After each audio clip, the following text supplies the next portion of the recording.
صباح الخير، اهلا بيكم. عاملين ايه؟ يا رب تكونوا كلكم بالف خير. وحشتوني جدا. بقالي فتره ما نزلتش فيديوهات، تقريبا 10 ايام او اكتر يعني، في الحدود دي. الفتره دي كنت مشغوله في السله اللي قدامنا، كنت بعمل ميداليات. يعني كنت الفتره دي كان مستهويني قوي شغل الاميجرومي والميداليات والعرايس. فالنهارده باذن الله هندردش مع بعض ونشوف الحاجات اللي انا خلصتها خلال الفتره اللي فاتت، والشغل اللي انا عملته. هنبدأ مع بعض بأول عروسة خلصتها، كانت عروسة الولد. أنا عملت منها 2، شايفين الجمال بتاعها. كان أول مرة أعمل عروسة ولد، دايما كنت بعمل يعني بتبقى بنوتة. فقعدت أدور كتير على باترون يكون يعني شكله حلو يعجبني، وفي نفس الوقت يكون حجمه صغير، يعني يتناسب ان هو يبقى زي مثلا تعليقة أو ميدالية، لأن أنا حاطة فيه تعليقة مفاتيح، ان هو ممكن يتعلق مثلا في عربية، يتعلق في يعني في شنطة، في حاجة كده. فلقيت الحقيقة في قناة خيط وإبرة ومقص، بتاعت منى عباس، تقريبا على حسب ما أتذكر، كانت عاملة الباترون للعروسة الولد، كانت مسمياه ياسين. فانا اشتغلت وراها، بس طبعا ايه، في حاجات كده عدلتها في الباترون، مش يعني انا اشتغلت وراها بالظبط، بس كان عشان الخيوط كانت بتبقى مختلفة، فده بيخليني ممكن النسب بتبقى ايه مش مظبوطة، فبزود فبقلل. بس يعني انا ضفت حاجات بسيطة. مثلا الافرول حطيت عليه الغرزة التزيينية البسيطة. وكمان كان يهمني ان يكون طول العروسة صغير. فهي كانت تقريبا لو قسناها كده زي ما انتم شايفين كانت 20 سنتي، وده الطول اللي انا كنت عاوزاه، لان معظم الباترونات اللي كنت بلاقيها كانت بتبقى عرايس كبيرة. فده كانت يعني الطول المناسب، وكانت لذيذة قوي.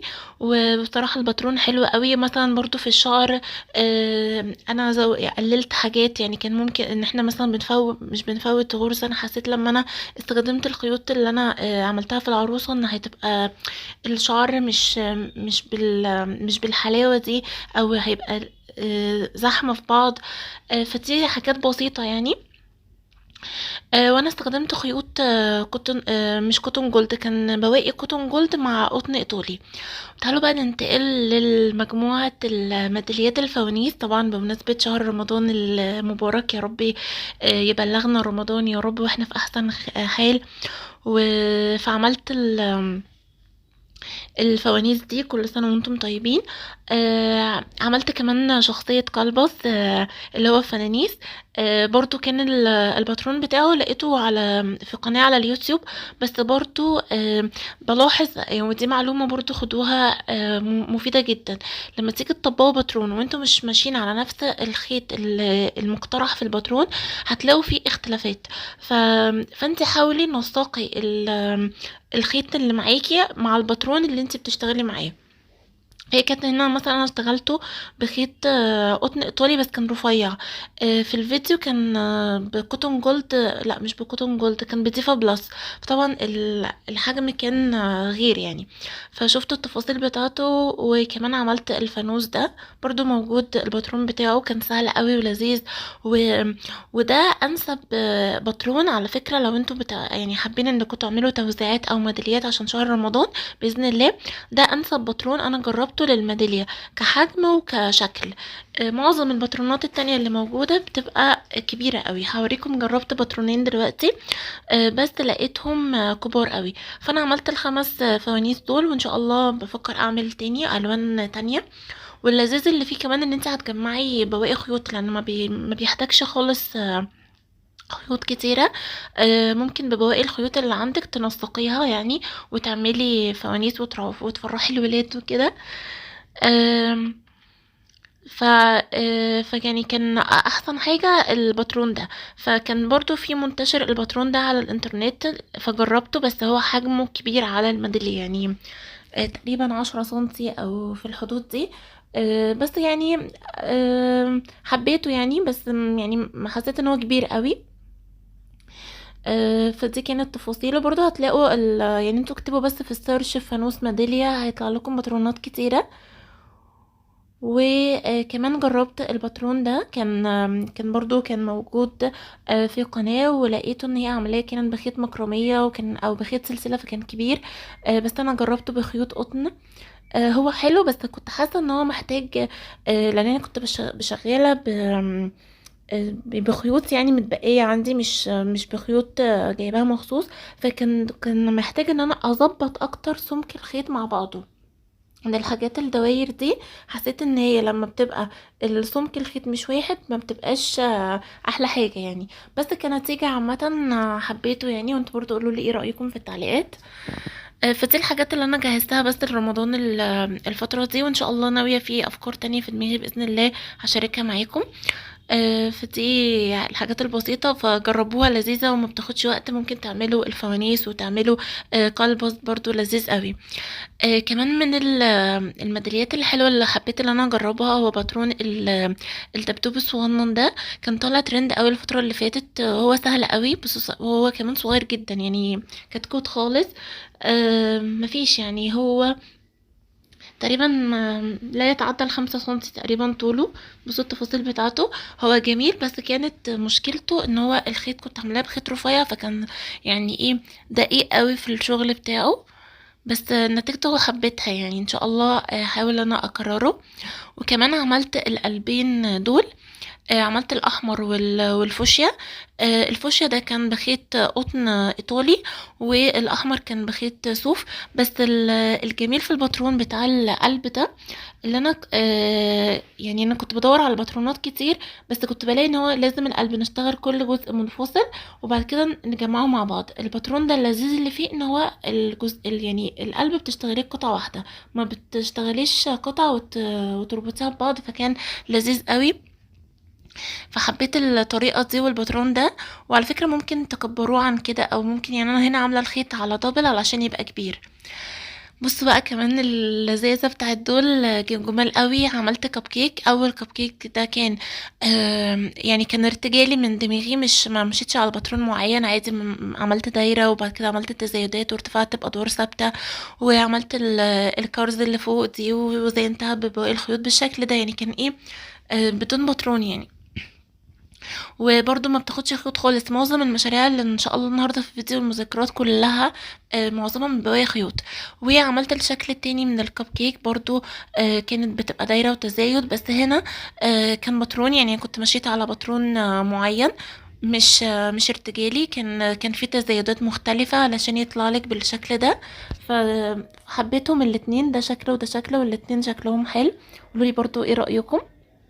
وشكلهم لذيذ يعني. وكمان حجمهم مش كبير قوي يعني، لو انتي اشتغلتيهم بخيوط رفيعة هيطلعوا معاكي حجمهم مناسب قوي للميداليات.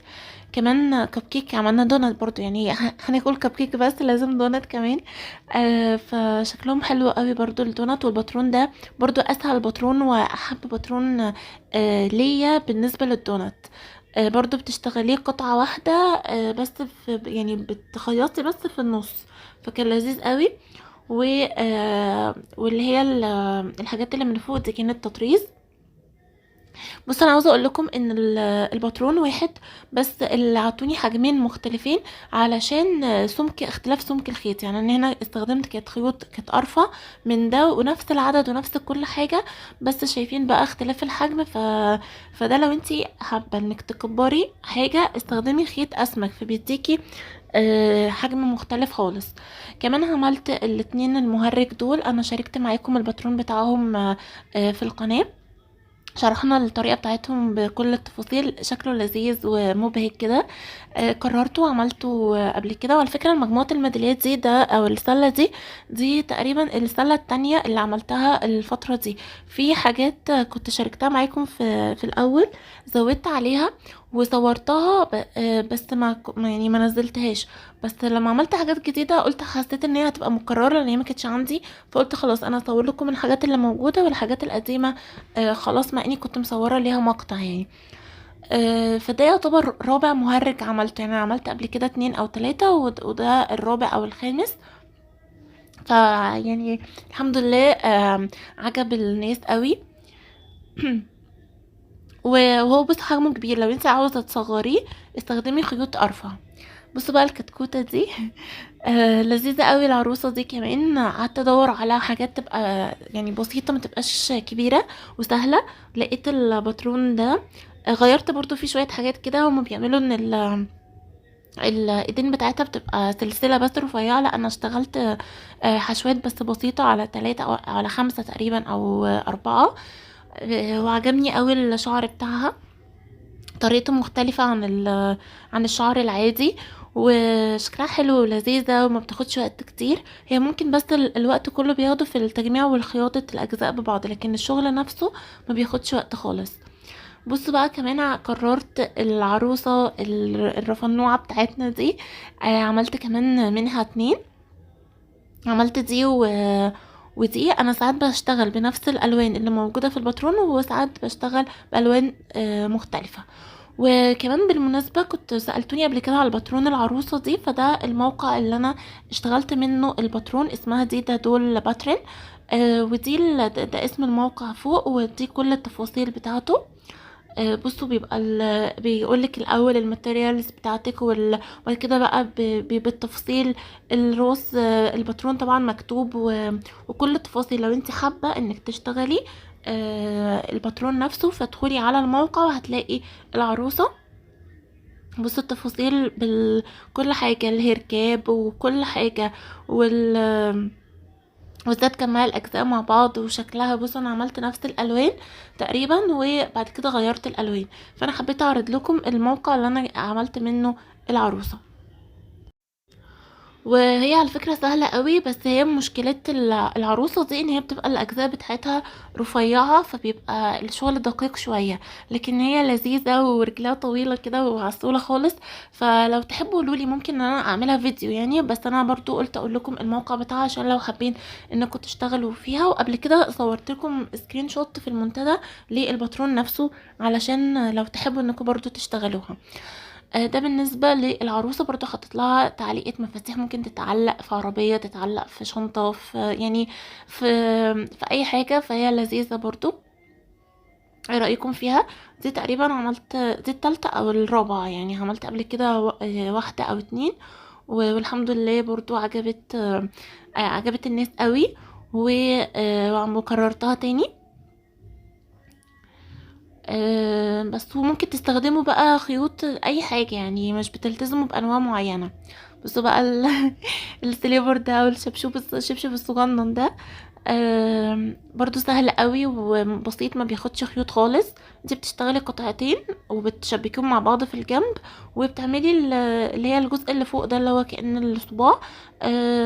والبواقي الخيوط بتخيطيها وتدخليها جوه، وكده كده ما بتبانش لان انت بتحطي القطعتين على بعض، وبتبقى يعني تنظيف الخيوط بيبقى في النص. فسهل قوي يعني وبسيط، وحجمه برضو مناسب للمدارس. وبرضه هتلاقوهم يعني اشكال كتير قوي يعني. انا في واحد عملته ارتجالي، وواحد مشيت على باترون، بس يعني هو مش محتاج خالص يعني. وعملت كمان برضو الطاقيات دي. البورنيطة دي عملت دي تالت يعني. عملت قبل كده 2، ودولت عملت 3 ولذاذ قوي. وكمان حجمهم مناسب قوي للميداليات والصغيرين يعني. في عرايس وفي ميداليات بتبقى كبيره، محتاجه انك يعني تحطيها مثلا في تعليقه شنطه، في حاجه معينه كده. لكن انك تحطيها في المفاتيح بتبقى كبيره على انك تستعمليها كمفاتيح. وفي ناس عادي بتحب ان مثلا تبقى ميداليه المفاتيح كبيره، بس بلاحظت ان الناس بتستخف اكتر الاحجام الصغيره. فانت لو حابه اشتغلي بخيوط رفيعه يعني، لو حابه انك تنوعي في الباترونات. فده كان بالنسبة لجزئية الميداليات. تعالوا بقى ننتقل لحاجة تانية. بمناسبة رمضان، عارفين شريط البونبون اللي انا وريته لكم في الاول؟ يعني جالي فكرة، طب احنا ليه ممكن ما نفذوش بالكروشيه وبألوان على مزاجنا؟ والغرزة يعني سهلة جدا. فجربت معاكم. بصوا الطريقة يعني الشكل بتاعه. جربته وقولوا لي ايه رأيكم. بصوا يعني هو كأن غرزة، عملتها بغرزة الفشار وسلاسل، وكمان غيرت اللون والالوان بقى اللي انت عاوزاه. ممكن بقى تستخدميه في تزيينات بقى رمضان وتشتغليه، وطريقته سهلة قوي. وبفكر ان انا اعمل له فيديو واشاركه معاكم يعني. فقولوا لي ايه رأيكم. فده يعني بديل للشريط ده لو انت حابة انك تعملي حاجة بالكروشيه، وعلى الوانك بقى وعلى ذوقك. فبرضه لذيذ وممكن تستخدميه في تزيين حاجات كتير. والمسافات بقى، يعني مثلا هنا انا سايبه تقريبا 10 سلاسل كمسافه او 15. ممكن تخلي المسافات اضيق من كده. والميزه انك بتختاري الالوان على ذوقك زي ما قلت لك. بصوا انا هفرد لكم الشريط اللي انا عملته والشريط اللي هو المفروض جاهز، فقولوا لي ايه رأيكم يعني في الفكرة. حسيت ان هو يعني لذيذ و... وفكرة حلوة، يعني اللي احنا ممكن نستخدم او الكروشيه اللي احنا نعمل بيه معظم الحاجات اللي ممكن تقابلنا يعني. وعلى فكرة هيبقى امتن من الشريط التاني. الشريط التاني بيبقى ضعيف، هو كور صوف كده خفيفة وممكن تتنزل، لكن ده خيط والبونبون نفسه كبيرة، ممكن تعملي كمان يعني تخلي البونبونة أضخم من كده لو الخيط أسمك. ف... فدي فكرة يعني. كمان الفترة اللي فاتت احنا خلصنا مع بعض الكنار الكروشيه الفيليه، وده كان تقريبا اخر فيديو نزلته في القناة. ده كان الشكل بتاع الكنار. كان هو عبارة عن قلب. بصوا انا حاسة ان انتوا مش هتعرفوا تشوفوه كويس هنا علشان الخلفية بيضة. تعالوا ننتقل لمكان تاني علشان يعني يكون الباترون اوضح فيه. بصوا هنا شكل الباترون اوضح، شايفين؟ ده كان الباترون، انا شرحته لكم بالتفصيل، بس استخدمنا كان خيط مختلف في الشرح علشان طبعا الخيط ده هوريكم دلوقتي النوعية بتاعته رفيعة جدا واتكلمت عنه قبل كده. انا عملت الكنار ده، عملت 2 قطعتين يعني. بس لسه ما ركبتهوش، وعلشان انا في افكار كده في دماغي للكنار ده هقول لكم دلوقتي عليها. فكرتين الحقيقة. انا استعملت في الكنار ده كان خيط كوتونيكس هوريهولكم دلوقتي.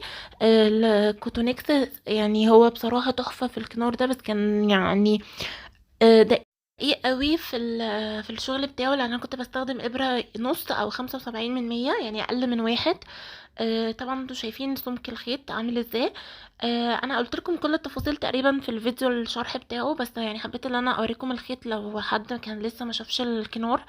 فانتي لو عجبك الكنار هتلاقي الفيديو بتاعه موجود باذن الله في القناه. ده اخر فيديو كان نزل قبل الفيديو ده. بصوا بقى بالنسبه للافكار اللي في دماغي للكنار ده، علشان برضو جات لي اسئله. لو انتي انا عاملاه علشان هعلقه في رف عندي في المطبخ بتاع توابل، حاطه فيه مثلا اللي هي البرطمانات بتاعه السكر وشاي، هبقى اشاركها معاكم ان شاء الله وانا بحطه. فجالي سؤال ان نحطه ازاي. انا بعلقه بالدبل فيس الشفاف. بلزقه على الكنار نفسه، بعد كده بروح معلقاه بقى على الرف، او سواء انت عندك رف خشب او رف اي رف معدن يعني. والفكرة التانية، شايفين الخيط مش الخيط القماش الشيفون ده بتاع الستاير. حابة ان انا ادخله في ستورة، اللي انا هعمله زي كنور الستورة من فوق، واحط الجزئية من فوق دي، وهشتغل بقى اللي هي التعليقة اللي يتحط فيها الماسورة، كأن زي ماسورة الستاير تتدكك فيها الماسورة رفيعة. وهعمل كشكشه كده من فوق، واروح حاطه او هو يبقى الكنار فوق ونازل، او الكنار مثلا على القماش من فوق، ومن تحت الديل بتاع الستاره يكون برضو الكنار ده. فحاسه ان هو يبقى لذيذ، وممكن نعمل لها بقى زي الماسكه بتاعه الستاره نفسها برضو من الكروشيه. فدي فكره في دماغي ان شاء الله انفذها، بس محتاره في الخيط اللي استخدمه، لان الخيط الرفيع ده هيبقى صغير قوي على الستاره، مش هيبقى الكنار من فوق باين، هيبقى رفيع جدا. فانا محتاجه خيط اكبر علشان يبقى الكنار باين، او محتاج بقى المفروض كان يبقى باترون اعرض، فاهميني؟ ففي اقتراحات بقى للخيط. بفكر يا اما استخدم الخيط الاولاني اللي وريته لكم، اللي هو الخيط الصياد النايلون رقم 9، بس ده مشكلته ان هو نايلون مش قط. او خيط برايت الكوتو برضو ده حلو، بس هيبقى اسمك. او خيط الغزل بتاعنا المصري اللي هو رقم 6، اللي هو السمك ده يعني. لان أنا الخيط اللي انا استخدمته في الفيديو طلع لي الحجم كبير قوي. لا انا عاوزه حجم يبقى وسط، يعني مش كبير قوي ومش صغير كده. فانا هجرب بقى، يعني هعمل وحده من كل حاجه واشوف احلى حاجه ايه، ودي باذن الله اللي هستقر عليه. فدي كانت الخيوط اللي يعني ايه اللي في دماغي اللي ممكن انفذ بيها الكنار، وانتي ممكن تنفذي باي خيط قطن يعني عندك. بس اهم حاجه الكروشيه الفيليه بيحب ان الخيط يكون رفيع. كل ما كان الخيط رفيع كل ما هتلاقي القطع عندك او الشغل اقيم واحلى يعني. تعالوا بقى ننتقل. كان لمشروع قديم وريته لكم قبل كده، بس للأسف أنا اتوقفت فيه أو ما اشتغلتش فيه. بس هو ده المشروع اللي بإذن الله هنجهزه مع بعض. فاكرين احنا بكل سنة ربنا ما يقطع علينا عادة يعني. بحب ان انا اعمل ورشة قبل رمضان. فبإذن الله حابة ان انا اعمل المفرش ده نشتغله قبل رمضان. وفي برضو باترون تاني المفرش تاني يعني بإذن الله لو الوقت بس سمح هشتغله معاكم. فانتي بقى ان عندك كده ايه اوبشنين لو حابة انك تعملي كده تجديدات للفرش، تجديدات على العيد. فده بإذن الله هنعمله مستطيل. انا حابة ان انا اعمله 6 في 2 يعني 12 وحدة.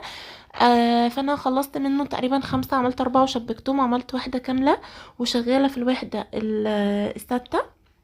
بس انا محتاجه ان انا اجهزه علشان اصوره، لان انا لسه في اطار ولسه في وحدات كمان كتير قوي لسه ما اشتغلتهاش.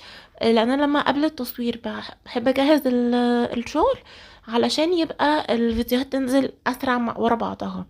فباذن الله ده المشروع اللي هنشتغله مع بعض الفتره الجايه قبل رمضان فانت بقى حاولي يعني ايه، شوفي لو حابه تعملي قطعه واحده مفرش، طقم لاوضه النوم، طقم للصالون، للسفره. فشوفي يعني هي الوحده جميله زي ما انتم شايفين، ممكن توظفيها آم، في مفارش مختلفه يعني. بالنسبة للخيوط انا عملته بخيط الغزل المصري بتاعنا رقم 6.